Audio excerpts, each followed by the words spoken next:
this is really morbid, but do you have any postpartum plans, and do they involve golf courses?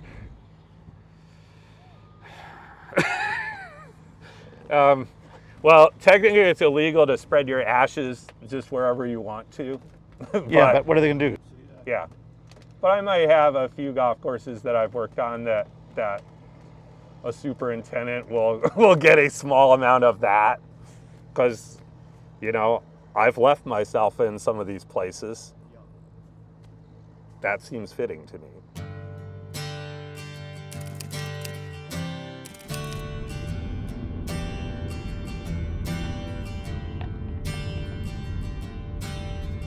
Tom Doak does not have a selling bone in his body, which is why he's so interesting and in his own way entertaining, but it's also part of the genius of his artwork. But he fulfills everything we're trying to do in this series. He's a true original in how he thinks about golf courses, how he builds golf courses, how his whole long career has unfolded. So we're delighted to have Tom Doak as our second episode here at Golf Originals. We went to see him at this golf course outside of Hope Sound that he's building. It's called Sandglass. It's a really interesting site on the St. Lucie Canal, and we're going to try to go deep with Tom Doak. I don't even know why I'm saying the word trying, because Tom Doak is not capable of not going deep. That's what he does. We saw Tom Doak in his element, and if you're interested in golf course architecture, you're going to dig seeing this whole thing. You got your own driver now? Yeah. Wow, you've got big time. Tom, we've known each other over 30 years now, you know, and I saw what your early love was for this thing, and I'm hearing you now, and I've heard you at various intervals in between. How would you describe what your love of the craft is at this point in your career versus other points in your career? You know, to me, there's two really special parts of this job.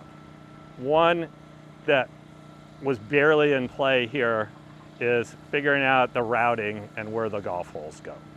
But then the second part of it is like the detailing stuff, building greens, building bunkers. You know, I work with a small crew of people that I've worked with for 5 to 25 years. You know, it's like my own little band. Nothing when we saw it indicates, oh, this is a golf course under construction. But of course it was when we made a big U-turn and got there. And really you're looking at an enormous heaving field of sand. That's what you see right now. This project is so different from most of the things I've done. This was just, you know, it was a dead flat piece of ground between that road and that canal over there. And there was like nothing on it. You know, if I'm on a piece of land like Pacific Dunes or Cape Kidnappers, I'm judging myself on, did I get the most out of that piece of ground? And I never think about, well, what if I build a 20-foot hill over there to make it better? You're not gonna do that with a beautiful natural piece of ground. Here, it's just the opposite. You could do anything. You could imagine Tom Doak building a golf course with a donkey and a shovel. But that is not what he's doing here. He actually had earth-moving equipment. He had those motorized carts that take you around. So he's got a very interesting site where we are. But that's sort of a starting point for Tom Doak. He's not going to take a site that doesn't have promise and isn't interesting and doesn't, quote, speak to him. It was almost a good thing from my point of view that there really wasn't, you know, there wasn't a lot of vegetation here at all. It was all kind of a clean slate. So once you got into it, or even at the start, did you have an idea, oh, this could be, it's not going to be like Ely, and it's not going to be like Crail, and it's not going to be like Whistling Straits, but did you have something in mind, like, oh, I can take some inspiration from this?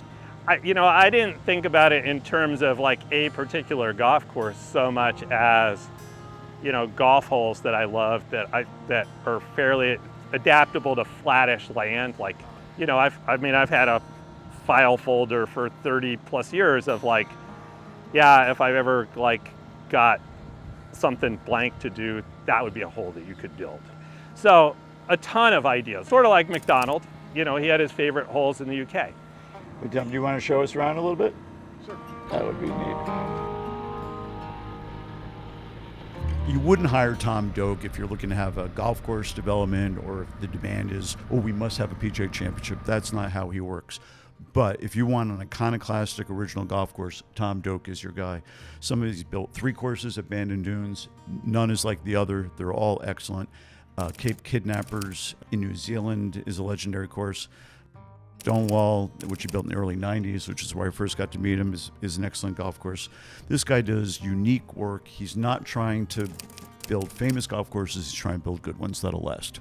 When I look at a site for the first time, I'm always looking for like, okay, what's the red flag here? What is the problem that I'm never going to be able to sort out a good answer to? I mean, any golf course architect at Tom's level very much thinks of the tract of land like an artist thinks of the canvas. Now, what are you going to do with it? But this was a canvas that had no trees on it, had really nothing on it but sand. And then the question is, well, what are you going to do with all the sand? And Tom figured it out. I was trying to figure out, okay, if we're going to do something in Florida and make it really different for Florida, let's have a hole that plays up high to a landing area and back down to the green and gives me a really good view of this canal. And you're standing in the middle of the fairway of it.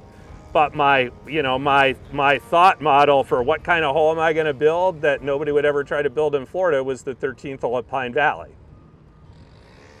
And this is pretty close to that. An artist takes his inspiration from anywhere and anything and makes it his or her own. And that's what Tom Doak's saying. When you're starting from scratch, the idea that you're just going to doodle a bunch of great golf holes that you thought up out of thin air, nobody does that. You know, Charles Burr McDonald had all his holes from overseas that he wanted to try to build. Everybody's got ideas from something else because you have nothing out here to give you an idea.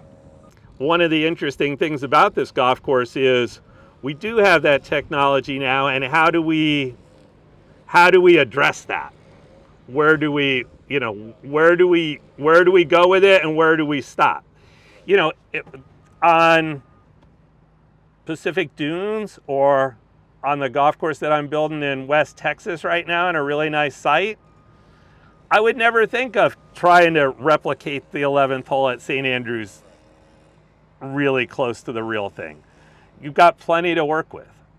But out here, it's kind of like that's your starting point, but if that's your starting point and you have really detailed information, it could be your ending point too if you wanted it to be.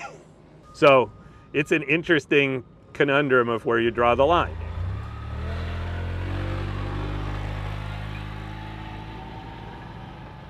People get deep in the weeds on the rules and different aspects, the engineering of golf clubs.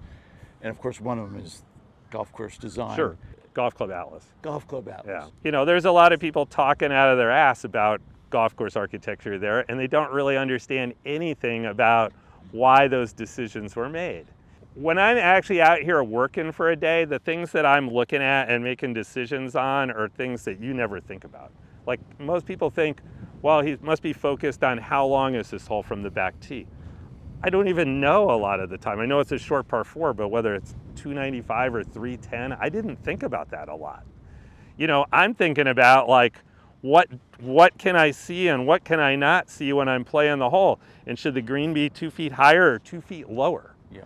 And that's the kind of thing that most people never think about. Yeah. But that's what we're working in 3 dimensions. Yeah. Most people doodle in 2 dimensions. Yeah. Who's a living architect who you think is underrated? We're all overrated now. We're all drastically overrated because there's so much publicity for every new golf course, you know. And you know, Bill Corr is the same as me. It's just like, no, we get way too much credit for what we do. There's so many people out here who did something, you know, if you like that green, that's not really me. That's that guy in the bulldozer over there did half of that, but you don't know him. You just think I told him exactly what to do. Yeah. So I don't know. It's hard. You know, the only underrated guys now are the young guys that are just getting a chance to do stuff on their own for the first time. And I don't, you know, a lot of them have worked for me, and I don't. It's unfair to 5 other guys if I name 1 or 2 of them. I've never come to a course construction site where you actually had to look for a parking space. Yeah.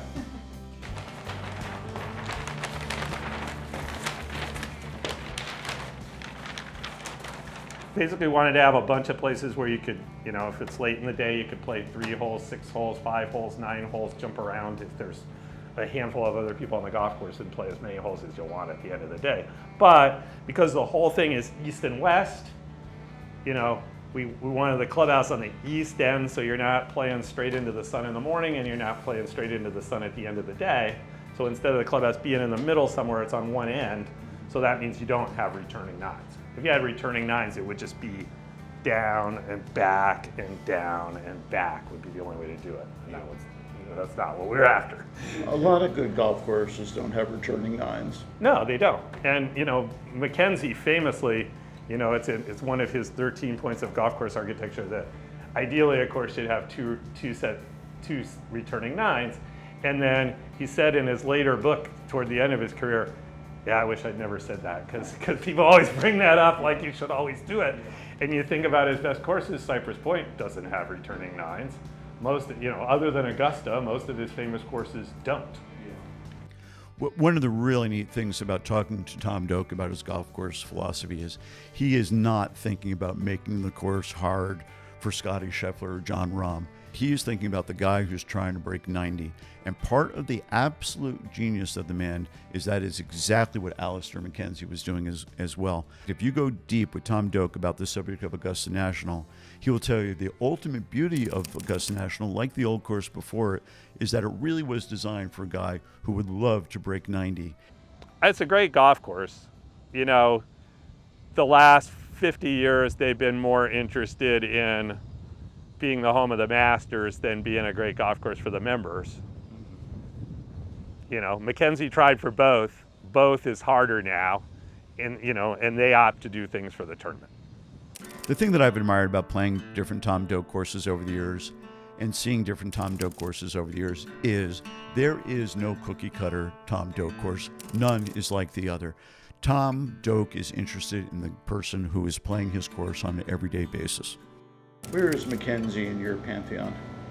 Oh, you know, right there at the top for me.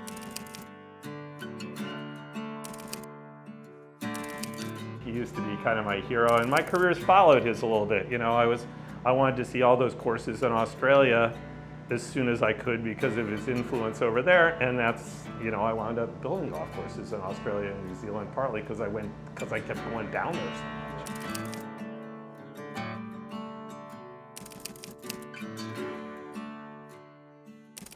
So my career has some parallels with his. You know, if I had to hire somebody to build a course for me from any of those dead guys, it would probably be Mackenzie. And just because I think he thought more about what golf was like for the bottom 90% of golfers. A normal person, which Tom Doak is not, is always aware of coming across as being immodest. Tom Doak doesn't really care. I mean, that's one of his superpowers, and you might say that's one of his social challenges. So when people compare him to what many people would say is the greatest golf course architect of all time, Alister MacKenzie, just as a starting point, Cypress Point and Augusta National, Tom's very comfortable with that. Yeah, you can talk about with Alister MacKenzie in the same breath. Whether any of his courses will ever be as celebrated as Augusta National and Cypress Point, you know, we'll have to come back in 100 years and find out. But it's telling about Tom that he's not looking for the comparison, but he's not afraid of the comparison either. Who's a dead golf course architect that you think is really underrated? I mean, a really good answer is William Flynn. I'm speaking to the choir here. You're both from Philadelphia, but I mean, that was a great architect, built a bunch of stuff, but he was never the most famous golf course architect of the day. So people now don't know him. Perry Maxwell, who built 2 or 3 of Mackenzie's most famous golf courses, and then, you know, after Mackenzie was done, Maxwell went and did some great stuff on his own too, but not in quantity, because a lot of his career was like during and after the Depression instead of before. There's been a new movement in golf of really good golfers coming, prominent golf course architects. Tom doesn't represent that. Tom comes out of the same tradition as Alister MacKenzie, of a guy who would love to try to break 90 if he's playing well, and this is the course that I'm going to play. If you start with that as your starting point, you're going to have a golf course that is much more appealing to a great many more people. Most guys who get into golf course architecture are good players, because when you're trying to decide if you like a golf course, the guy who's the best player is the one everybody turns to see his opinion. So that's how they wind up in architecture. And there's fewer architects like me that weren't the best player in the group. There's more now than there ever have been. Partly because Gil and I have proved you don't have to be that guy in order to be a really good architect. You couldn't have two people more different than Jack Nicklaus and Tom Doak, except that they're both iconoclastic, powerful people. Well, all these years later, how do you look at the experience of working with Nicklaus at Symphonic? Well, I knew when we were doing it, it's like, well, this is a one-off kind of opportunity to do this. And, I grew up idolizing Jack Nicklaus as a golfer. So it was a really interesting experience for me. It was a really tough situation to co-design with somebody who's used to making the final call. And, and the same for me. He understood that. But like I said out there before, the hardest part of that was not, he and I actually got along better than I thought we would. The hard part, because we both agreed at the beginning, okay, we're taking one step back here, and even though usually once I say it's good, now you got to be on the same page or we're still working on it. But we agreed to do that, so that was fine. The thing I didn't think of until way too late was that we were simultaneously agreeing that everybody who works for us was taking 2 or 3 steps back, and that didn't work very well. Mm-hmm. The guys that worked for him were like, who's that kid telling Jack what he thinks? Mm-hmm. And my shapers are like, this green is cool. Why is he making me blow it up and do it again? So that was hard. They both said when it was over, Tom Doak said it was a neat experience working with Big Jack. Big Jack said it was a neat experience working with Tom Doak. And they both were basically saying to their inner circle, never again. Did you learn something working with Jack that you've applied to your career since then? A lot of little tidbit type things, and just, but at the end of the day, the main thing I learned was I do not want to get that busy. That is crazy to try to do as much as he's doing. And one or 2 points of the way, he was, pep talking us. I don't understand why you guys aren't busier. Mm-hmm. And we're looking at him like, we don't understand why you want to be as busy as you are. Mm-hmm. The weird thing about Jack, and I never said it to him this way, as a golfer, the thing I admired about him most was that 4 major championships a year were much more important to him than everything else. Mm-hmm. He won a lot of PGA Tour events, but I don't think he really cared about exactly how many PGA Tour events he won at the end of the day. It was more about those majors. Right. And that's how I've treated my architecture career. Every time I get a chance to do a great golf course, that's like playing in a major championship, and I want to do the best I can in that. And I don't want to be trying to do 10 other projects at the same time. I really want to be focused on these 1 or 2 great things we're doing. Tom Doak was a smart kid who went to Cornell, and unlike a lot of people who go to Ivy League schools, he knew he had to learn this profession from the ground up. When you got to Cornell, was Trent Jones a significant figure already in your mind? He was, but the person that kind of got me interested in golf course architecture in the first place was Pete Dye.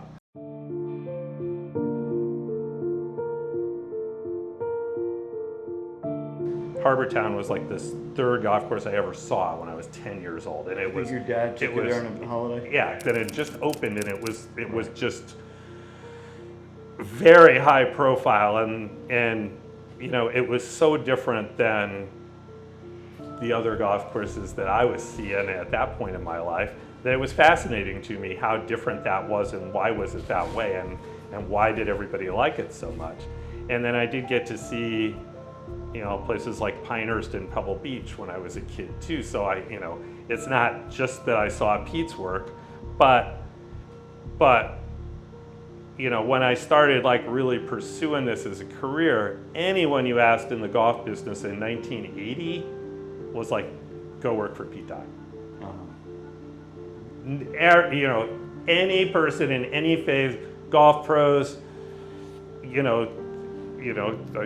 Beeman, oh yeah, we're working with Pete on a project for the tour right now. everyone said, go work for him because he's really involved building the golf course and you should learn that part too. Mm-hmm. And you know, for hands-on experience, nothing could beat working for Pete Dye in construction. Mm-hmm. And he was literally had a shovel in hand, was sitting on a bulldozer, and learned the business from the ground up. He didn't have some highfalutin sense of, oh, I'm ready to do this, that, or the other thing. He knew he had to learn the business from the dirt level. The hardest holes a lot of the time is playing downwind. Like how do you stop the ball where you want it to stop? And how do you make sure, and is there a place you can land the ball in the front of the green to get it on the green and that kind of stuff. So the cool thing about this hole to me was like, okay, we're building a hole into this little corner just before it drops off. And it's not a very long hole, but it's downwind and the ball's not gonna stop real easy. Right. So it's gonna be a little scary when it's windy to play a shot and land it in the middle of this green for fear it's coming down here. And so all we've got is that little ridge in front in the middle of the green that, like, if the pin's back here, are you gonna try to pitch it over that and worry about it running through? Right. Are you going to try to land it in the little hollow that in between? Are you confident enough you can make it stop if you hit it here? Or do you wanna land it in that little neck and just bounce it into this part of the green and go from there? But I think this hole, more than anything else, will play like a Scottish hole because it's all about where do I land the ball to get it to stop where I need it to stop. So at the end of a work day, like when you've got your boots all muddy like that, what do you do to clean them up? Go beat them against the pavement somewhere. Eventually, I just stepped in the wrong place trying to avoid a truck today. 2 days from now, they'll be cleaner when I'm headed out of here. That'll wear back off. Is the life of an architect a little bit like the life of a working actor, where you're away from home so often for such long periods that it's hard to maintain a personal life while you're devoting yourself to your professional life? As my ex-wife said, and as my current wife has said more than once, you're always either coming or going. Mm-hmm. It's not like being an actor or a soldier where you're away for 6 months or a year and then you're home for a while and then waiting for the next big project. So I'm here for 5 or 6 days at a time, and then maybe I'll go to one of my other projects before I go home, so I don't spend as much time traveling back and forth in between. To me, that's wasted time. Right. But I'll leave here and then I'll have to be back here in a month, 4 to 6 weeks again, to see how the next batch of holes is coming along. So your life is always kind of governed by the construction schedules for the golf courses, and it's very hard to live with. So I'm divorced and remarried. Fortunately, my wife compares me to being a single mom, and I'm better than being a single mom. And now our kids are grown and gone, and we're playing with grandchildren now. That's a whole different world. Yeah. But certainly, raising a family when you're away 150 days a year is hard. And your wife better be really good at it.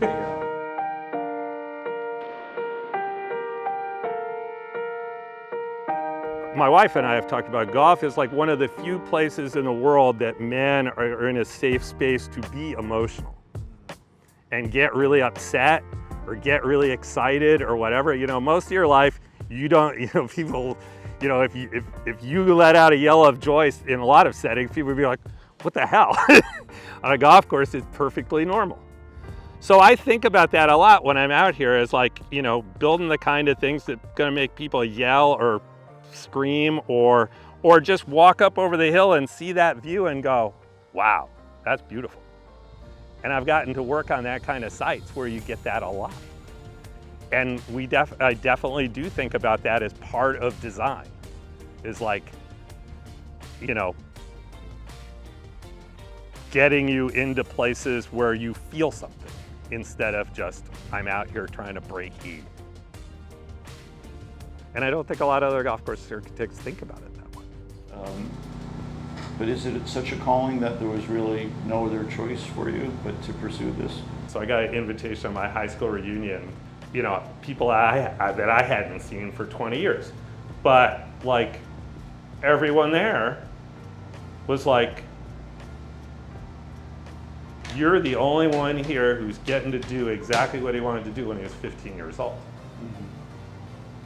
And yeah, I've wanted to do this as far back as I can remember, and it's a thrill to be able to do it, and I feel really blessed that I've been able to do that, and I know that's pretty rare. Who knows what else Tom Doak would do? He's doing the thing he was meant to do. He's doing the thing that he loved to do. When I'm out on a new piece of ground and a beautiful piece of ground and trying to figure out the puzzle of where the golf holes go, that's as much fun as I can have, and that hasn't gone away at all. You know, and the same when I'm out here working with my crew trying to build a green or something. It's just a lot of fun, and you get a real creative thrill from it, and that doesn't go away. And it's not like, you know, I've built a lot of golf courses, but you know, I've been doing this for like 35 years, and I've only built about 45 or 50 golf courses on my own. So it's not really like I'm sick of it. You know, it's still like every project is special because you don't really do that many of them. Golf does have a knack of certain people are drawn to it at a very young age, and for whatever reason, personality defect or not, it fulfills almost everything that they want out of life. And Tom Doak is such a person. Whether you like his work or not, no one can say that it doesn't come from a pure place. It does.